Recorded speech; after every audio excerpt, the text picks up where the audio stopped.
One of our cousins, Leon Malmed, he's an Holocaust survivor, and he wrote 2 books of his experience when he was living in France, and all the suffering that he had regarding the parents that were taken away from him. And the books are named, he named the book "We Survived, At Last I Speak." Okay, this is the book, and now it is translated in Spanish, and it's called "Sobrevivimos, al fin hablo." Okay, Leon is married to my cousin Patricia Guerra Burgos, that is cousin of my husband Chenko too. So I have Leon so he can speak about his life, a little bit about what happened to him, how he went through that trauma. Go ahead. So I will start with the life that I have today. I have a wonderful life because I have a wonderful wife. So it is quite a change from my early life, of course. At this time, at the fact that I'm 81, 2 days ago, and my life started in a town in France, in Compiègne, about 45 miles north of Paris. My parents were Polish, and they came from Poland in 1930. They got married in France, and they had my sister in 1932, and I was born 5 years later, in 1937. And they had 11 years of wonderful life compared to the life that they had in Poland, where they lived in a ghetto. And that ghetto was, of course, a Jewish ghetto. They closed the gates at 5 or 6 in the evening, and they opened them up early in the morning. It was a miserable life with no futures. That's what prompted them to emigrate to France.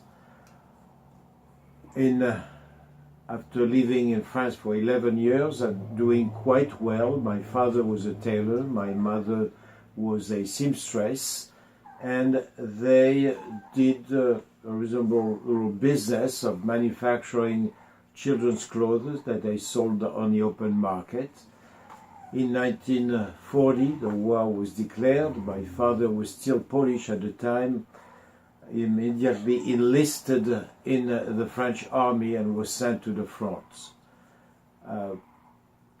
About a year later, when the war really started, 1941 at the time, and at that time, practically the French army, just many of those deserted or were caught prisoners, and all the French soldiers caught in their uniforms were sent to Germany, where they spent the next 5 years until the complete end of the war. Our father, who somehow found some civilian clothes, was able to rejoin us, and that probably cost him his life in rejoining us. That he was arrested shortly thereafter, as soon as the Nazis occupied our town, and was deported 10 days after the arrest, which was done, by the way, by the French police. And our father died in just short of the liberation of Auschwitz camp.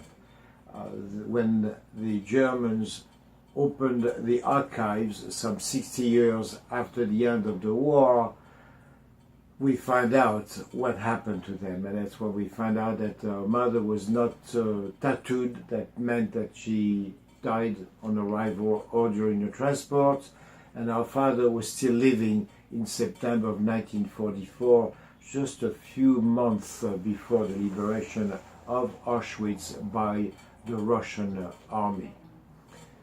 In the meantime, when the French gendarmes came to arrest our parents on July 19, 1942, at 5 o'clock in the morning on a beautiful Sunday with a blue sky.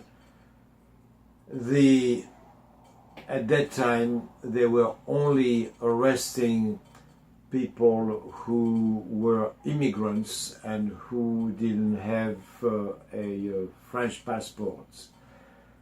So they left us, and since my sister and I were French, being born in France, the neighbors from down below took the responsibility, and Papa Henri Riboulot, our neighbor, pronounced this sentence that saved our lives. And he told our parents, "Do not worry, Mr. and Mrs. Malmed. We will take care of your children until we come back." And they honored that at the risk of their lives and the lives of their two sons, 19 and 17 years old. For 3 years, they feared day and night that we would be denounced as anyone who harbored a Jew or communist or homosexual or someone who was against the Nazi regime would be immediately either shot or deported to the extermination camps. And for 3 years that we lived in fear for 24 hours a day and 7 days a week. The Nazis came to arrest us a number of times, and every time we were able to escape. One time we were saved by a coffee spill. What happened is that the driver had a list of people to be arrested that day, and somehow someone had dropped coffee on the list, and we were the first one, my sister Rachel and I, to be arrested. And he could not read the address, so he arrested everyone else. They had to go back to the commandanture, and when they came back, my foster mother, call it my foster mother, Suzanne Riboulot, saw the infamous black truck that arrested all the people, and she pedaled as fast. She was coming back from work at 12 o'clock, and she pedaled as fast as she could, and she arrived like 2 minutes before the truck came to arrest us, and I personally was able to escape, and I was 7 year old at the time, and I escaped through the backyard. And to get more details, you will have to read the book with all the very fine details. So that is the story of our life, and after that it is really a good epic, and my life changed for the best. And today I migrated to the US in 1964. I was lucky enough to find my current wife, who is just a wonderful person, and most important, she is a wonderful Colombiana person. Thank you, Leon. That for me is very, very sad every time that I hear your story, that I read your book, and I just want to say you that I love you very, very much. Okay. Thank you very much. Thank you.